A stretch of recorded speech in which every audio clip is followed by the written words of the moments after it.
It's seventh heaven for Lewis Hamilton, 7 Formula One championships, equaling that illustrious record that was set by none other than Michael Schumacher. Nate Saunders here with me for this one, because what an exciting weekend we've had in Turkey so far, and Lewis Hamilton coming out on top. I know that once again, this is something that we're used to seeing. This is something that we accepted he was going to do a while ago, but now that it's been done, Nate, just the way in which he did it, the fact that things weren't going his way, he had to override Bono a few times. He started at 6th on the grid, but was still able to pull off this win. Truly phenomenal, isn't it? Yeah, absolutely. And I think this is textbook Lewis. You know, when you look back at his career, whenever it is he decides to stop racing, which could be, 3 or 4 years down the line, we don't know.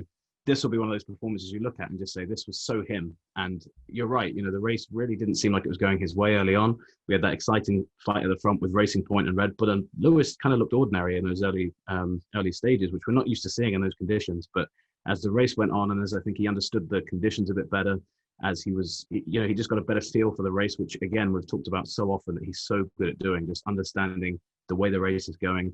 He just came into his element, and it was that decision to stay out when everybody else thought, well, I need new tires, I can't get these tires to the end. Lewis thought, well, no, I can get these tires to the end. And there's always a joke about, online you see it a lot, people joking that Lewis often talks to Peter Bonington, his engineer, and says, my tires are dead. His tires were pretty much dead when he got to Parc Ferme. They were pretty much right down to, to the level that you would be like, right, I need to pit straight away. And interestingly, he said, they were going to pit him at the end. And again, he overrode Bono, and he said, I lost one championship in the pit lane, a reference to China 2007. And it shows you just how much he's learned from his career. He's got so much experience. He's had so many bad experiences as well that I think he's learned from. And he's as close to being a complete driver that we've ever seen in F1. And I think we saw that today in abundance. We definitely do that. And I think one of the interesting things, it's crazy that I suppose he's not signed a contract yet with Mercedes. So it's still slightly up in the air, even though we do expect him to still be there. Why wouldn't he be come next season? One of the things that he did say after is that he feels like he's almost just getting started in his career. He says he feels like he's in the best place he has ever been, physically, mentally as well, especially with the stuff that he does off of the track too. But this is definitely not what his rivals would want to hear. I know you said 2 to 3 years, but possibly could we see more, maybe up to Kimi Raikkonen ages?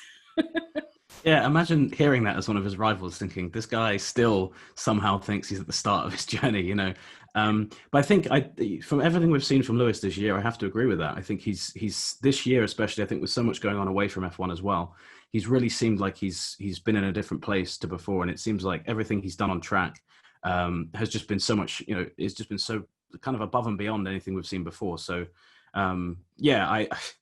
at the moment, it's anyone's guess as to when he could stop. And I think he'll win the championship next year. And then if Mercedes is in a good place in 2022, we could be looking at 9-10 championships. At the moment, none of it seems that far-fetched, does it?